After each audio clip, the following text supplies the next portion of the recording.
السلام علیکم ورحمۃ اللہ وبرکاتہ۔ میں کہتا ہوں میرا بیٹا نام پیدا کرے، علی بن احمد نے کہا۔ نام پیدا کرے گا، ابن عطاش نے کہا۔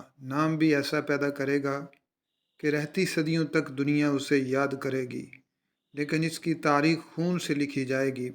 اس پر گناہوں کی سیاہی کے حاشیے ہوں گے۔ پارسائی میں کیا رکھا ہے؟ ابن عطاش علی بن احمد نے ایسی مسکراہٹ سے کہا جو مسرت سے خالی تھی۔ میں بچہ تیری شاگردی میں بٹھا رہا ہوں، اسے ایسے راستے پر ڈال کہ تجھ جیسا عالم بن جائے۔ علی بن احمد نے اپنے بیٹے حسن کو عبد الملک بن عطاش کے حوالے کیا اور چلا گیا۔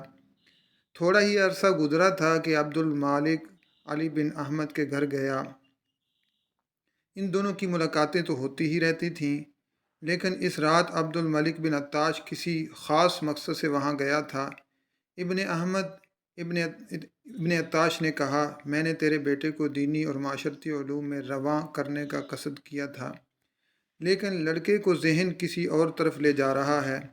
میں تیرے ساتھ یہ بات کرنے آیا ہوں کہ تیرا بیٹا اپنے فرقے کے لیے مفید ثابت ہو سکتا ہے۔ اگر تو اجازت دے دے تو میں اسے اسی راستے پر ڈال دوں اور ان علوم اور عملیات کا اسے ماہر بنا دوں جو اس کے لیے ضروری ہیں۔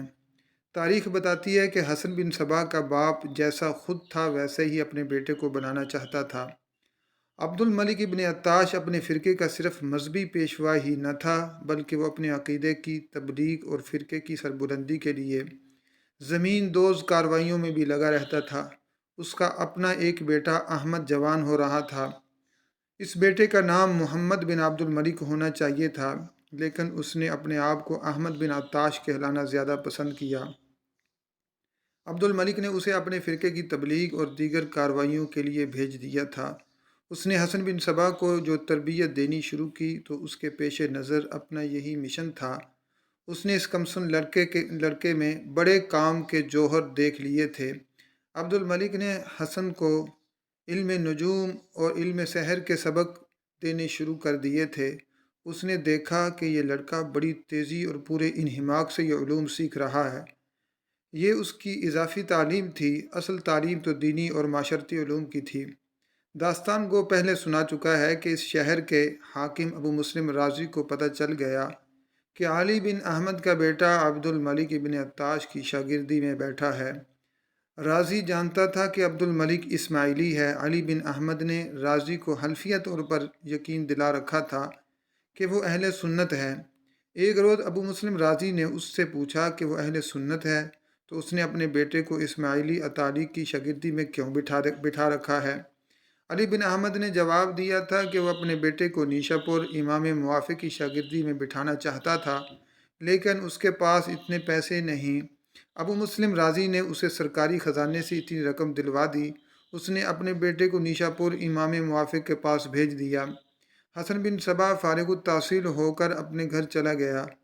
پھر وہ 20-21 برس بعد اپنے ہم جماعت اور دوست خواجہ حسن طوسی کے پاس مرو گیا تھا۔ اس وقت خواجہ حسن طوسی سلجوقی سلطنت کا وزیر اعظم بن کر سلجوقی سلطان سے نظام الملک کا خطاب بھی حاصل کر چکا تھا۔ حسن نے نظام الملک سے کہا تھا کہ اس نے اپنی عمر کا یہ اتنا لمبا اور اتنا قیمتی عرصہ روزگار کی تلاش میں در بدر ٹھوکریں کھاتے گزارا ہے، اور اب اسے پتہ چلا ہے کہ خواجہ طوسی وزیر اعظم ہے۔ حسن بن صبا نے جھوٹ بولا تھا۔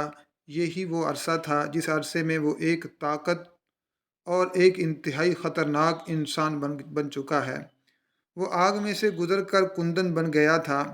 اس نے ہزارہا پیروکار ہی نہیں بنا لیے تھے، بلکہ ان پر اپنی عقیدت کا پاگل پن طاری کر دیا تھا، اور اس کے یہ جنونی پیروکار کسی ایک شہر یا قصبے میں نہیں بلکہ بڑے وسیع علاقوں میں، جنگلوں میں پھیل گئے تھے۔ اس نے یہ مقبولیت اور یہ طاقت کس طرح حاصل کی تھی؟ نیشا پور سے ریپ پہنچتے ہی وہ اپنے پہلے اطالیق کے یہاں گیا۔ اطالیق عبد الملک ابن عطاش اسے ایسے اتفاق سے ملا، اسے گلے سے لگایا اور کچھ دیر گلے سے ہی لگائے رکھا۔ مجھے پوری امید تھی کہ تم ایسے ہی خوبصورت جوان نکلو گے، ابن عطاش نے اسے اپنے سامنے بٹھا کر کہا، اور اس کے بازوؤں پر کندھوں کو ہاتھوں سے دباتے ہوئے بولا، پٹھوں میں جوانی کی طاقت آ گئی ہے۔ پھر اس کے سر کے دائیں اور بائیں ہاتھ رکھ کر کہنے لگا، میں کیسے جان سکتا ہوں کہ تیرے دماغ میں ابھی کچھ گیا ہے یا نہیں؟ محترم تعلیق، حسن نے کہا، دماغ میں تو بہت کچھ بھر لایا ہوں۔ یہ علم ہے، یوں کہہ لیں کہ علم کے الفاظ ہیں جو دماغ میں ٹھوس لایا ہوں، لیکن ایک تشنگی ہے جو بے قراری بن کر دماغ کو ایک سوچ پر قائم نہیں رہنے دیتی۔ کیا تو علم کی تشنگی محسوس کرتا ہے؟ عمل کی؟ حسن نے کہا، میں کچھ کرنا چاہتا ہوں، پیٹ بھرنے کے لیے نہیں۔ میں کیا چاہتا ہوں، میں اپنے آپ کو اس سوال کا جواب نہیں دے سکتا۔ آپ کی شاگردی میں بیٹھا تو آپ نے بتایا کہ مذہب اور فرائض کیا ہیں، پھر آپ نے مجھے ستاروں سے روشناس کرایا اور مجھ پر سحر کے بھید کھولے۔ وہ بولتے بولتے چپ ہو گیا اور اس طرح دائیں بائیں دیکھنے لگا جیسے بے چینی اور اضطراب پر اس کا قابو نہ رہا ہو۔ کچھ دیر بعد بولا، آپ بتائیں محترم تعلیق، میں کیا چاہتا ہوں، میری منزل کیا ہے؟ کہاں ہے میری منزل؟ تیری منزل تیرے اپنے دماغ میں ہے، ابن عطاش نے کہا۔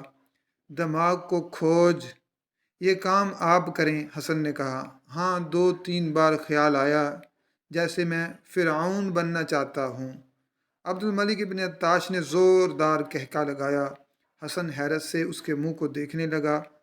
تو نے اپنی منزل کا سراغ پا لیا ہے، ابن عطاش نے کہا۔ اب تیری بے قراری کو ختم کرنا میرا کام ہے۔ کچھ وقت لگے گا حسن، محنت، مشقت اور ریاضت کی ضرورت ہے، وہ میں کرواؤں گا۔ تیرے اندر ایک ایسی طاقت ہے جو ہر کسی میں نہیں ہوتی، یہی طاقت ہے جو تجھے بے قرار اور بے چین رکھتی ہے۔ تو اس کا تابع ہے لیکن تو اس سے نا آشنا ہے۔ اگر تو نے اسے نہ ابھارا تو ایک دن تو اپنے ہاتھوں اپنا گلا گھونٹ لے گا، یا تو اپنے ماں باپ کو قتل کر دے گا اور تیری گردن جلاد کے ہاتھوں کٹے گی۔ ہاں تعلیق، حسن بن صبا نے کہا، آپ کے اس انکشاف نے میرے دل میں شمع روشن کر دی ہے۔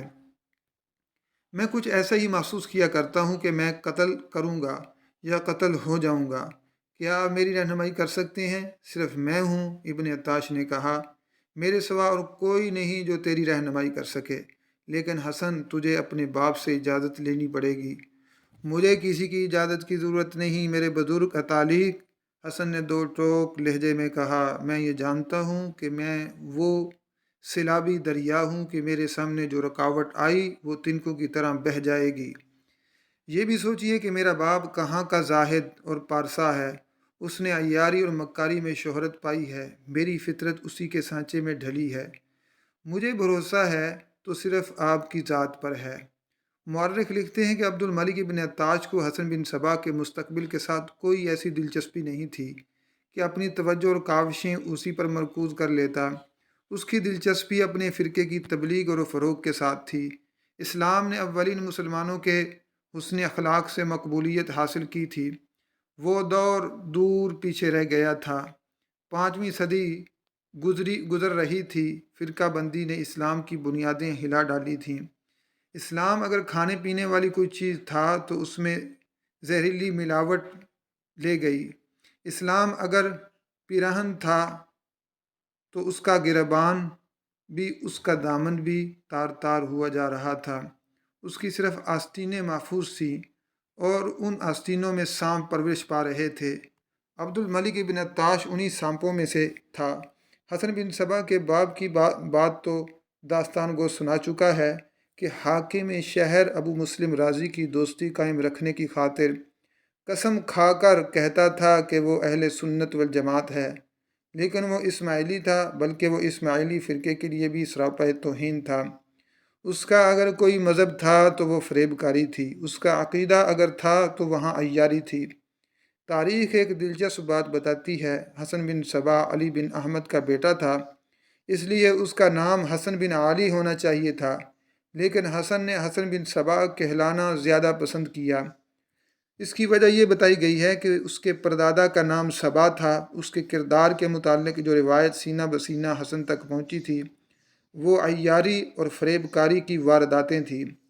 اس وقت کی سوسائٹی میں اس کا کوئی مقام اور کوئی رتبہ نہیں تھا، لیکن بادشاہ اور بڑے بڑے حاکموں تک اس کی رسائی تھی اور لوگ اس کی فطرت سے آگاہ ہوتے ہوئے اسے عزت کی نگاہ سے دیکھتے تھے۔ حسن بن صبا کو اپنے پردادا کی یہ فطرت اور اس کی یہ شہرت اتنی اچھی لگی کہ اس نے اپنا نام حسن بن علی کی بجائے حسن بن صبا رکھ لیا۔ تاریخوں میں اس کا نام حسن بن صبا ضمیری لکھا گیا ہے۔ اس سے ظاہر ہوتا ہے کہ حسن بن صبا کس فطرت کا انسان تھا۔ اس نے ایک بار پھر عبد الملک بن عطاش کی شاگردی کر لی، لیکن اب یہ شاگردی درپردہ تھی کیونکہ ابن عطاش اسے بڑے ہی پر اسرار راستے پر ڈال رہا تھا۔ ابن عطاش اسے کہا کرتا تھا کہ اس کا کام شہروں اور قصبوں میں نہیں ہوگا، بلکہ اس کی زیادہ تر زندگی جنگل و بیابانوں اور غاروں میں گزرے گی۔ اگر حسن بن صبا کی ماں باپ دیکھ لیتے کہ عبد الملک بن عطاش ان کے نوجوان بیٹے کو کس قسم کی تربیت دے رہا ہے تو وہ اسے اس استاد کی شاگردی سے فوراً اٹھا لیتے۔ ابن عطاش اسے کئی کئی گھنٹے مسلسل ایک ٹانگ پر کھڑا رکھتا تھا۔ وہ گرنے لگتا تو اسے ایک دو کوڑے لگا دیتا تھا، دو دو تین تین دنوں سے بھوکا رکھتا، اور اس کے بعد اسے کھانے کو جو کہ کچھ دانے دیتا تھا۔ اپنے آپ کو پوری طرح قابو میں رکھنے کے لیے ابن عطاش نے اسے اس امتحان میں بھی ڈالا کہ ایک کمرے میں ایک انتہائی خوبصورت اور نوخیز لڑکی کو برہنہ کر کے اس کے سامنے بٹھا دیا۔ اس کے سامنے دیوار پر ایک چھوٹا سا سیاہ دائرہ بنا کر کہا کہ وہ اپنی نظریں اس دائرے پر مرکوز رکھے اور ایک لمحے کے لیے بھی لڑکی کی طرف نہ دیکھے۔ علم سحر کے عامل لکھتے ہیں کہ تربیت کے اس مرحلے سے کامیاب نکلنا تقریباً ناممکن ہوتا ہے۔ خصوصاً نوجوانی کی عمر میں یہ مرحلہ اور زیادہ مشکل ہو جاتا ہے۔ حسن بن صبا جیسے کردار کا نوجوان اس مرحلے کو برداشت ہی نہیں کر سکتا۔ استاد اس مشق کو اس طرح اور زیادہ مشکل بنا دیا کرتا تھا کہ حسن دیوار کے دائرے پر نظریں مرکوز رکھتا تو لڑکی کبھی اس کا ایک ہاتھ پکڑ لیتی، کبھی اس کے قریب ہو جاتی اور کبھی اس کے سر پر ہاتھ پھیرنے لگتی۔ کمرہ بند ہوتا تھا اور کمرے میں ایک حسن ہوتا اور یہ حسین لڑکی۔ اپنے آپ کو قابو میں رکھنے کی یہ مشق حسن سے بار بار کروائی گئی اور حسن سوئی کے اس ناکے میں سے بھی گزر گیا۔ حسن کو معلوم ہی نہیں تھا کہ اس کمرے کے دروازے کے ایک کواڑ میں چھوٹا سا ایک سوراخ تھا جس میں سے اس کا استاد اسے دیکھتا رہتا تھا۔ تو ساری دنیا کو فتح کرنے کی طاقت اور صلاحیت رکھتا ہے۔ ایک روز عبد الملک بن عطاش نے اسے خراج تحسین پیش کرتے ہوئے کہا، عورت میں اتنی طاقت ہے کہ وہ جابر بادشاہ کو تخت سے اٹھا کر اپنے قدموں میں بٹھا سکتی ہے۔ معلوم نہیں امام موافق نے تجھے ایسی کوئی کہانی سنائی ہے یا نہیں۔ جولیس سیزر روم کا بڑا ہی زبردست طاقتور اور جنگجو بادشاہ تھا۔ اس زمانے میں روم ایک جنگی طاقت تھی جس کے خوف سے دنیا لرزتی تھی۔ جولیس سیزر نے مصر پر فوج کشی کی۔ اس وقت کلوپترا مصر کی ملکہ تھی۔ اسے اطلاع ملی کہ روم کی فوج شہر کے باہر پہنچ گئی ہے۔ کلوپترا نے جولیس سیزر کی طرف اپنا ایلچی اس پیغام کے ساتھ بھیجا کہ وہ اس سے ملنا چاہتی ہے۔